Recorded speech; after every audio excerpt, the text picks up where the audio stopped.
All right, guys, quick video. I've seen a lot of people out there recently posting all these videos about they bought a property, they put, $10,000, $20,000 into it, and then they rented it out, or they flipped it to make a little bit of a decent cash, maybe $10,000, $15,000, $20,000. I posted this video a little bit a while ago. We were actually going to do this on the property, but as a standard rule, we always do one thing before we start any kind of renovations. We actually just throw it on the market, see what we get for it.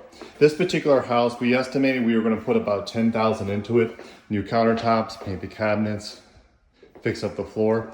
Put it on the market. Within 4 days, we had this thing rented for $1,600.